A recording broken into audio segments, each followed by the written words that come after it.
Capítulo 10. En el mes de diciembre, 1964, don Juan y yo fuimos a recolectar las diversas plantas necesarias para hacer la mezcla de fumar. Era el cuarto ciclo. Don Juan se limitó a supervisar mis acciones. Me instaba a no precipitarme, a observar y deliberar antes de cortar cualquiera de las plantas. En cuanto los ingredientes fueron reunidos y almacenados, me sugirió que debía tener un nuevo encuentro con su aliado. Jueves, 31 de diciembre, 1964. Ahora que sabes un poco más sobre la hierba del diablo y el humito, puedes decir con más claridad a cuál de los dos prefieres, dijo don Juan. En serio, el humito me da terror, don Juan. No sé exactamente por qué, pero no le tengo buen sentimiento. Te gusta el halago, y la hierba del diablo te halaga igual que una mujer, te hace sentir bien. El humito, en cambio, es el poder más noble, el que tiene el corazón más puro. Ni incita a los hombres ni los aprisiona, ni ama ni odia, todo lo que requiere es fuerza. La hierba del diablo también requiere fuerza, pero distinta. Algo más parecido a ser ardiente con las mujeres. En cambio, la fuerza que el humito requiere es la fuerza del corazón. Él no es como la hierba del diablo, llena de pasiones, celos y violencias. El humito es constante. No tienes que preocuparte de que a lo mejor se te olvidó algo y te va a llevar la chingada. Miércoles, 27 de enero, 1965. El martes, 19 de enero fumé nuevamente la mezcla alucinógena. Le había dicho a don Juan que el humito me asustaba y que le tenía mucha aprensión. Él dijo que yo debía probarlo de nuevo para evaluarlo con justicia. Entramos en su cuarto. Eran casi las 2 de la tarde. Sacó la pipa. Fui por las brasas y nos sentamos uno frente a otro. Dijo que iba a calentar la pipa y a despertarla, y que si me fijaba bien la vería relumbrar. Llevó la pipa a sus labios 3 o 4 veces y chupó a través de ella.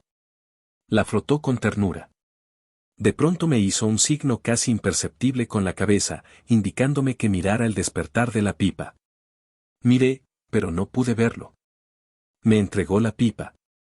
Llené el cuenco con mi propia mezcla, y luego recogí una brasa usando unas tenazas que había hecho con unas pinzas de madera para ropa y que había estado guardando para esta ocasión. Don Juan miró mis tenazas y empezó a reír. Vacilé un momento, y el carbón se pegó a las tenazas.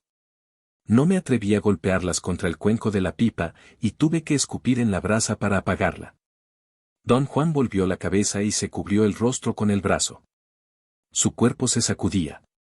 Por un momento creí que lloraba, pero estaba riendo en silencio.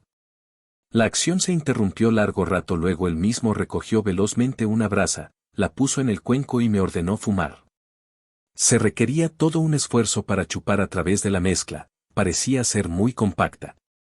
Tras el primer intento ya tenía yo el fino polvo en la boca. La adormeció al punto.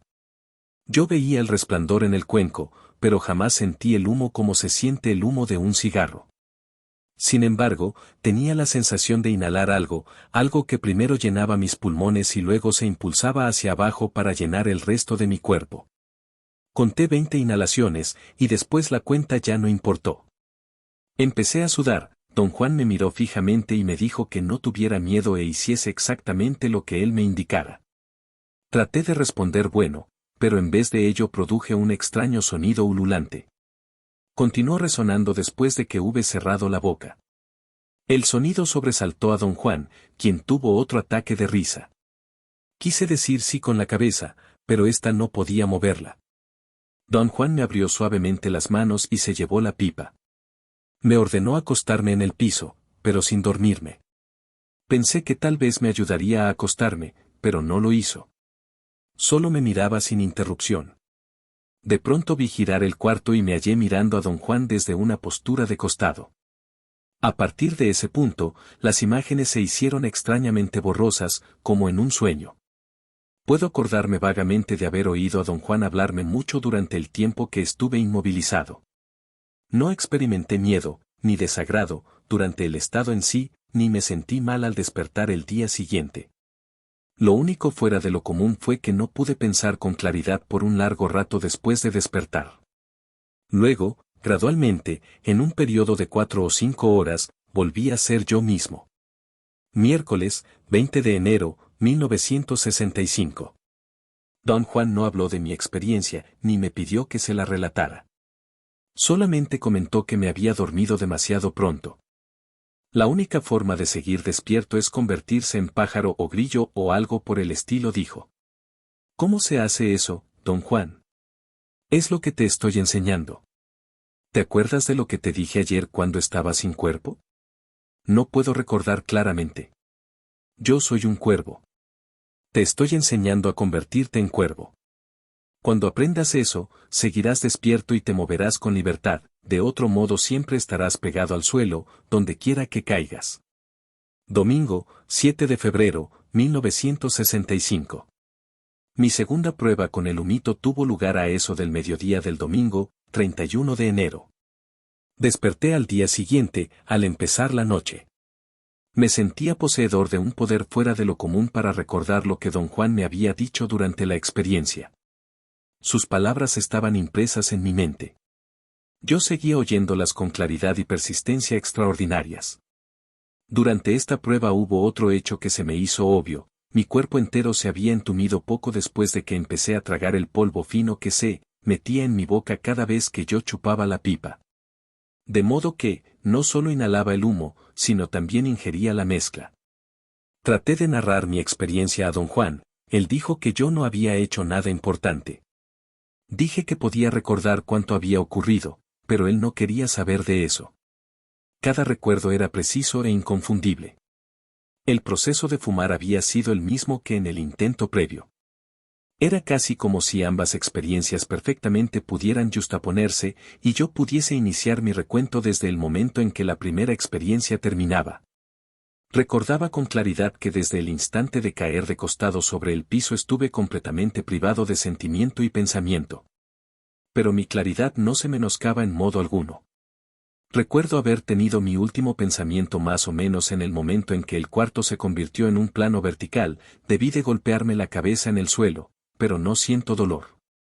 Desde ese momento solo pude ver y oír. Me era posible repetir cada palabra que don Juan había dicho. Seguí una por una todas sus indicaciones. Parecían claras, lógicas y fáciles. Dijo que mi cuerpo estaba desapareciendo y solo mi cabeza quedaría, y en tal circunstancia la única manera de seguir despierto y moverse era convertirse en cuervo. Me ordenó esforzarme por parpadear, añadiendo que cuando pudiese hacerlo estaría listo para proceder. Luego me dijo que mi cuerpo se había desvanecido por entero y que yo no tenía sino mi cabeza. Dijo que la cabeza nunca desaparece porque es lo que se transforma en cuervo. Me ordenó parpadear. Sin duda repitió esta orden y todas las otras, incontables veces, pues yo podía acordarme de ellas con claridad extraordinaria. Debí de parpadear, pues don Juan dijo que me hallaba listo y me ordenó enderezar la cabeza y ponerla sobre la barbilla. Dijo que en la barbilla estaban las patas de cuervo. Me instó a sentir las patas y a observar que iban saliendo despacio. Luego dijo que yo no estaba sólido aún, que debía crecerme una cola, y que la cola saldría de mi cuello. Me ordenó extender la cola como un abanico y sentirla barrer el suelo. Luego habló de las alas del cuervo, y dijo que saldrían de mis pómulos. Dijo que era duro y doloroso. Me ordenó desplegarlas. Dijo que habían de ser extremadamente largas, tanto como me fuera posible extenderlas, de otro modo no podría yo volar. Me dijo que las alas estaban saliendo y eran largas y hermosas, y que yo debía agitarlas hasta que fueran alas de verdad. Habló de la parte superior de mi cabeza y dijo que aún era muy grande y pesada, su bulto me impediría el vuelo. La manera de reducir su tamaño era parpadear, con cada parpadeo mi cabeza se achicaría más. Me ordenó parpadear hasta que el peso de arriba hubiese desaparecido y yo pudiera saltar libremente. Luego me dijo que había reducido mi cabeza al tamaño de un cuervo, y que debía caminar y saltar hasta perder la tiesura. Antes de poder volar, dijo, tenía yo que cambiar una última cosa. Era el cambio más difícil, y para llevarlo a cabo debía ser dócil y hacer exactamente lo que él me dijera. Tenía que aprender a ver corro un cuervo.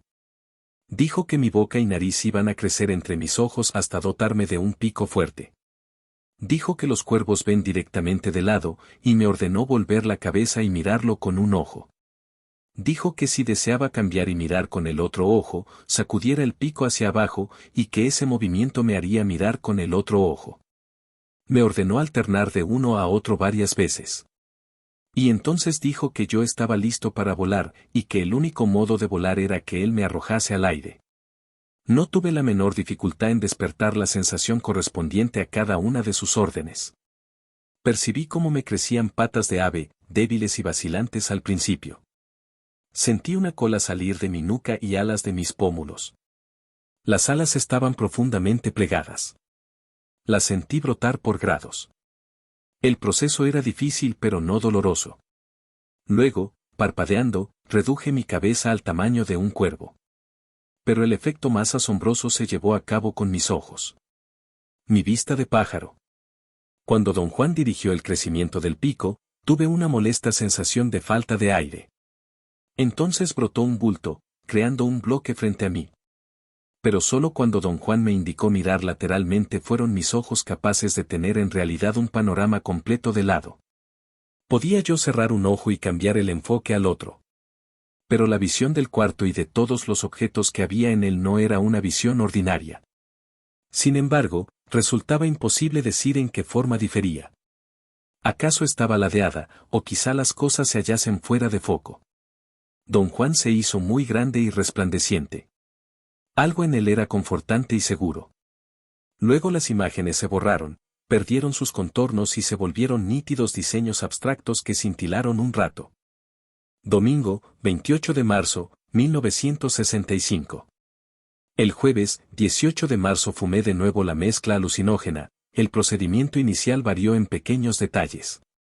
Tuve que volver a llenar una vez el cuenco de la pipa. Cuando terminé la primera dotación, don Juan me indicó limpiar el cuenco, pero él mismo virtió la mezcla, pues yo carecía de coordinación muscular. Me costaba mucho esfuerzo mover los brazos. Había en mi bolsa mezcla suficiente para una nueva carga. Don Juan miró la bolsa y dijo que aquella era mi última prueba con el humito hasta el año siguiente, pues ya había agotado mis provisiones. Volvió del revés la bolsita y sacudió el polvo sobre el plato de las brasas. Ardió con un resplandor naranja, como si don Juan hubiera puesto sobre los carbones una lámina de material transparente. La lámina estalló en llamas, y luego se quebró en un intrincado diseño de líneas. Algo describía zigzags dentro de las líneas, a gran velocidad. Don Juan me dijo que mirara él. Movimiento en las líneas. Vi algo que parecía una canica pequeña rodando de un lado a otro en el área resplandeciente. Él se agachó, metió la mano en el resplandor, recogió la canica y la colocó en el cuenco de la pipa. Me ordenó dar tina fumada. Tuve la clara impresión de que había puesto la pequeña bola en la pipa para que yo la inhalase. En un momento el cuarto perdió su posición horizontal. Experimenté un entumecimiento profundo, una sensación pesada. Al despertar, yacía de espaldas en el fondo de una zanja de riego poca profunda, sumergido en agua hasta la barbilla. Alguien sostenía mi cabeza. Era don Juan. Mi primer pensamiento fue que el agua en la zanja tenía una calidad insólita, era fría y pesada. Me golpeaba suavemente, y mis ideas se aclaraban a cada uno de sus movimientos. Al principio el agua tenía un halo o fluorescencia verde brillante que pronto se disolvió, dejando solo una corriente de agua común. Pregunté la hora a don Juan. Dijo que era temprano, de mañana. Tras un rato, ya completamente despierto, salí del agua. Debes decirme todo lo que viste, dijo don Juan cuando llegamos a su casa. También dijo que había estado tratando de hacerme volver durante 3 días, y había tenido muchas dificultades al hacerlo. Hice muchos intentos de describir lo que había visto, pero no podía concentrarme. Más tarde, al anochecer, me sentí listo para hablar con don Juan y empecé a contarle lo que recordaba desde el momento en que caí de costado, pero él no quería oír de eso. Dijo que la única parte interesante era lo que vi e hice después de que él me echó al aire y yo salí volando. Todo cuanto recordaba era una serie de imágenes o escenas oníricas. No tenían orden de secuencia. Tuve la impresión de que cada una era como una burbuja aislada, que flotaba hasta quedar en foco y luego se alejaba. Sin embargo, no eran simplemente escenas para mirar. Yo estaba dentro de ellas. Tomaba parte en ellas. Cuando traté de evocarlas, tuve al principio la sensación de que eran destellos vagos, difusos, pero pensándolas me di cuenta de que cada una era extremadamente clara, aunque sin relación alguna con mi forma ordinaria de ver las cosas, de allí la sensación de vaguedad. Las imágenes eran pocas y sencillas. Apenas don Juan mencionó haberme echado al aire, tuve un leve recuerdo de una escena absolutamente clara en la cual yo lo miraba de lleno, desde alguna distancia. Miraba solo su cara. Tenía un tamaño monumental. Era plana, con un resplandor intenso. Su cabello era amarillento y se movía. Cada parte de su rostro se movía por sí misma, proyectando una especie de luz ámbar. La siguiente imagen era una en que don Juan me echaba realmente al aire, o me aventaba, en una dirección recta hacia adelante. Recuerdo que extendí mis alas y volé. Me sentía solo, rasgando el aire, avanzando derecho, penosamente. Era más como caminar que como volar. Cansaba mi cuerpo. No había sentimiento de fluir libre, no había júbilo. Entonces recordé un instante hallarme inmóvil, mirando una masa de filos agudos, oscuros, en un área que tenía una luz opaca y dolorosa, luego vi un campo con una variedad infinita de luces. Las luces se movían y parpadeaban y cambiaban su luminosidad. Eran casi como colores. Su intensidad me deslumbraba. En otro momento, había un objeto casi contra mi ojo. Era grueso y puntiagudo, tenía un definido brillo rosáceo. Sentí un temblor súbito en alguna parte del cuerpo y vi una multitud de formas rosadas similares venir hacia mí. Todas se me acercaban. Me alejé de un salto. La última escena que recordé fue de 3 aves plateadas. Irradiaban una luz metálica, lustrosa, casi como acero inoxidable pero intensa y móvil y viva. Me gustaron. Volamos juntos. Don Juan no hizo ningún comentario sobre mi recuento. Martes, 23 de marzo, 1965. La siguiente conversación tuvo lugar al otro día, después del relato de mi experiencia. Don Juan dijo: no se necesita gran cosa para volverse cuervo. Lo hiciste y ahora siempre lo serás. ¿Qué pasó después de que me volví cuervo, don Juan? ¿Volé durante 3 días? No, regresaste al caer la noche, como yo te había dicho. Pero, ¿cómo regresé? Estabas muy cansado y te dormiste. Eso es todo. Quiero decir, ¿volé de regreso? Ya te dije. Me obedeciste y regresaste a la casa. Pero no te preocupes por ese asunto. No tiene importancia. ¿Qué es importante, entonces? En todo tu viaje hubo una sola cosa de gran valor, los pájaros plateados. ¿Qué tenían de especial? Solo eran pájaros. No. Eran cuervos. ¿Eran cuervos blancos, don Juan? Las plumas negras del cuervo son en realidad plateadas. Los cuervos brillan tan fuerte que las demás aves no los molestan. ¿Por qué parecían plateadas sus plumas? Porque estabas viendo como cuervo. Un ave que nos parece oscura le parece blanca a un cuervo. Las palomas blancas, por ejemplo, son rosas o azuladas para un cuervo, las gaviotas son amarillas. Ahora, trata de recordar cómo te juntaste con ellos. Pensé en eso, pero los cuervos eran una imagen nebulosa, disociada, sin continuidad. Le dije que solo podía recordar que sentí haber volado con ellos. Preguntó si me les había unido en el aire o en la tierra, pero yo no tenía modo de responder. Casi se enojó conmigo. Exigió que pensara en eso. Dijo: todo esto vale pura madre, no es sino un sueño de loco, a menos que recuerdes correctamente. Me esforcé por hacer memoria, pero no pude. Sábado, 3 de abril, 1965. Hoy pensé en otra imagen de mi sueño sobre los cuervos plateados. Recordé haber visto una masa oscura con miríadas de agujeros de alfiler. De hecho, la masa era un conglomerado de agujeritos, ignoro por qué pensé que era blanda. Cuando estaba mirándola, 3 aves volaron directamente hacia mí. Una de ellas hizo un ruido, luego las 3 se hallaban junto a mí, en tierra. Describí la imagen a don Juan. Me preguntó de qué dirección habían venido las aves. Le dije que no me era posible determinarlo. Se impacientó bastante y me acusó de ser rígido en mi pensamiento. Dijo que muy bien podría recordar si trataba de hacerlo, y que en realidad yo tenía miedo de volverme menos rígido. Dijo que yo estaba pensando en términos de hombres y cuervos, y que no era ni hombre ni cuervo en el momento del que deseaba acordarme. Me pidió recordar lo que me había dicho el cuervo. Traté de pensar en ello, pero mi mente jugaba con veintenas de cosas ajenas al asunto. No podía concentrarme. Domingo, 4 de abril, 1965. Hoy di una larga caminata. Ya había oscurecido bastante cuando llegué a la casa de don Juan. Iba pensando en los cuervos cuando de pronto un pensamiento muy extraño cruzó por mi mente. Era como una impresión o sentimiento, más que pensamiento. El ave que había hecho el ruido dijo que venían del norte e iban al sur, y cuando nos encontráramos de nuevo vendrían por el mismo camino. Conté a don Juan lo que había pensado, o quizá recordado. Él dijo: no pienses si lo recordaste o lo inventaste. Esos pensamientos pertenecen solo a los hombres, no a los cuervos, y menos aún a los cuervos que vistes, porque son los emisarios de tu destino. Tú ya eres un cuervo. Nunca cambiarás eso. De ahora en adelante, los cuervos te señalarán con su vuelo cada vuelta de tu destino. ¿Hacia dónde volaste con ellos? No podrías saber eso, don Juan. Si piensas como se debe, recordarás.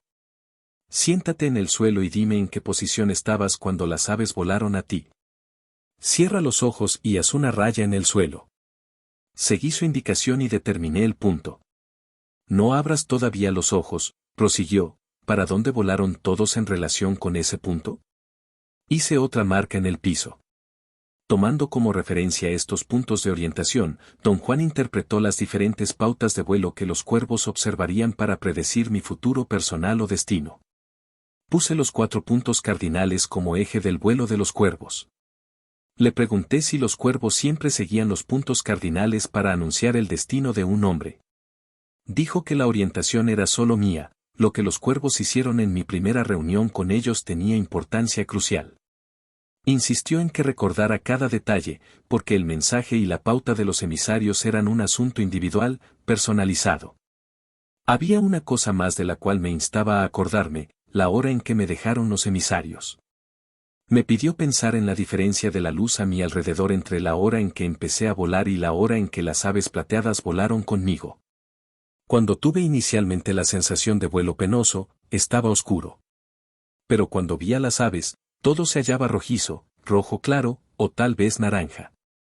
Eso quiere decir que era casi el fin del día, dijo don Juan, pero todavía no se había metido el sol. Cuando está todo oscuro, un cuervo se ciega de blancura y no de oscuridad, como nosotros de noche. Esta indicación de la hora quiere decir que tus emisarios finales vendrán al fin del día. Te llamarán, y al volar sobre tu cabeza se volverán blancos plateados, los verás brillar contra el cielo y eso querrá decir que llegó tu hora final. Querrá decir que te vas a morir y a volverte cuervo por última vez. ¿Y si los veo de mañana? No los verás de mañana. Pero los cuervos vuelan todo el día. Tus emisarios no, tonto. ¿Y sus emisarios, don Juan? Los míos vendrán de mañana. También serán 3. Mi benefactor me dijo que, si uno no quiere morir, puede volverlos negros a gritos. Pero ahora sé que no vale la pena. Mi benefactor era dado a gritar, y a todo el barullo y la violencia de la hierba del diablo. Yo sé que el humito es diferente porque no tiene pasión. Es justo. Cuando tus emisarios plateados lleguen por ti, no hay necesidad de gritarles. Vuela con ellos como ya lo hiciste. Después de haberte recogido darán media vuelta, y los 4 se irán volando. Sábado, 1 grado de abril, 1965. Había estado experimentando breves destellos de disociación o estados superficiales de realidad no ordinaria. Un elemento de la experiencia alucinógena con los hongos recurría sin cesar en mis pensamientos, la masa de agujeritos blanda y oscura. Continué visualizándola como una burbuja de grasa o de aceite que empezaba a tirar de mí hacia su centro. Era casi como si el centro fuera a abrirse y a tragarme, y en momentos muy breves yo experimentaba algo semejante a un estado de realidad no ordinaria. Como resultado, sufría instantes de profunda agitación, angustia e incomodidad, y luchaba por poner fin a las experiencias apenas comenzaban. Hoy discutí esta condición con don Juan. Pedí consejo. Él no pareció preocuparse, y me indicó olvidarme de esas experiencias, porque carecían de significado o más bien de valor. Dijo que las únicas experiencias dignas de mi esfuerzo y atención serían aquellas en las que viera un cuervo, cualquier otra clase de visión no sería sino el producto de mis temores. Me recordó una vez más que para usar el humito era necesario llevar una vida fuerte, calmada. En lo personal, yo parecía haber alcanzado un umbral peligroso. Le dije que me sentía incapaz de proseguir, había en los hongos algo verdaderamente aterrador. Al repasar las imágenes evocadas de mi experiencia alucinógena, yo había llegado a la conclusión inevitable de que había visto el mundo en una forma estructuralmente distinta de la visión ordinaria. En otros estados de realidad no ordinaria que había atravesado, las formas y los diseños que visualizaba se hallaban siempre dentro de los confines de mi concepción visual del mundo. Pero la sensación de ver bajo la influencia de la mezcla alucinógena de fumar no era la misma. Todo lo que veía estaba frente a mí en una línea directa de visión, nada había encima ni abajo de esa línea de visión. Cada imagen tenía una irritante planura, y sin embargo, desconcertantemente, una gran profundidad.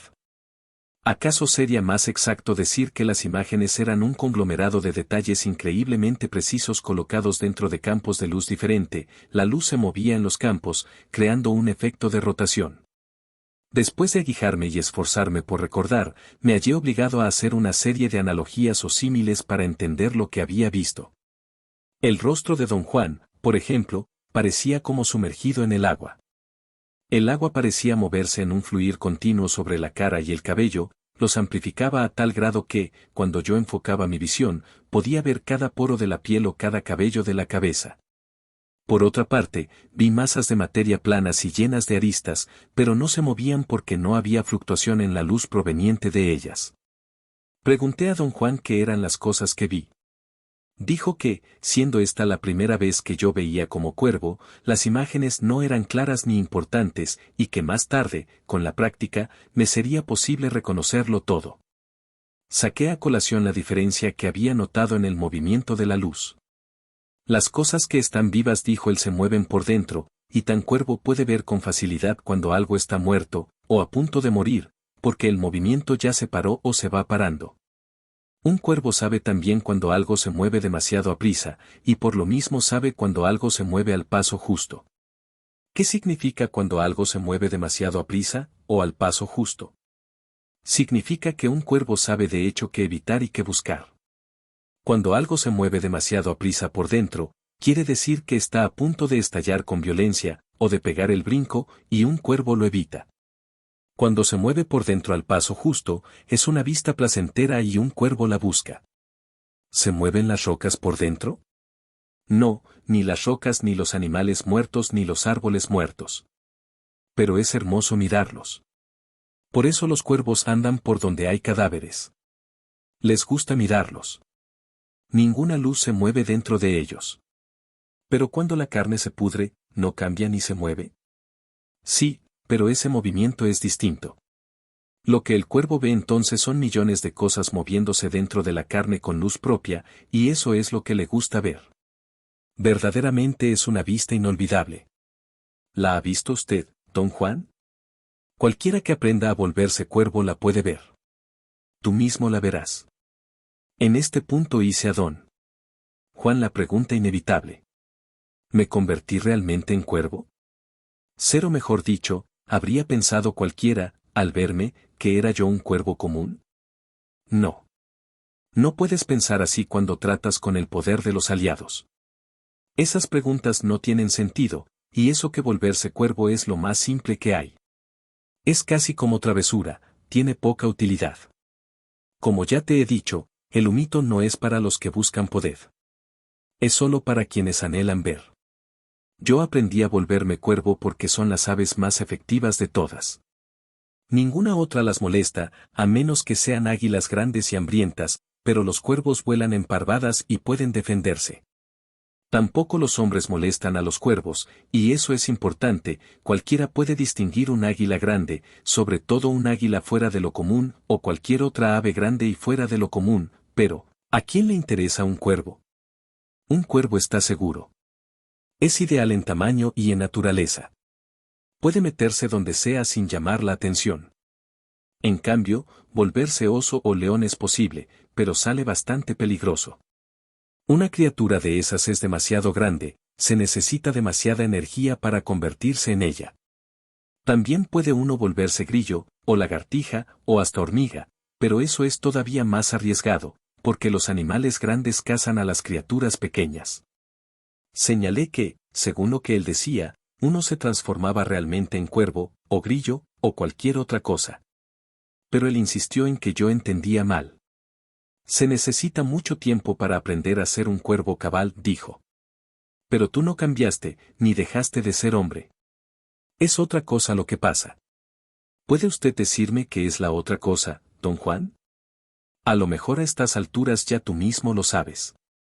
Quizás si no tuvieras tanto miedo de volverte loco, o de perder tu cuerpo, entenderías este secreto maravilloso. Pero a lo mejor debes esperar a perder tu miedo para entender lo que quiero decir.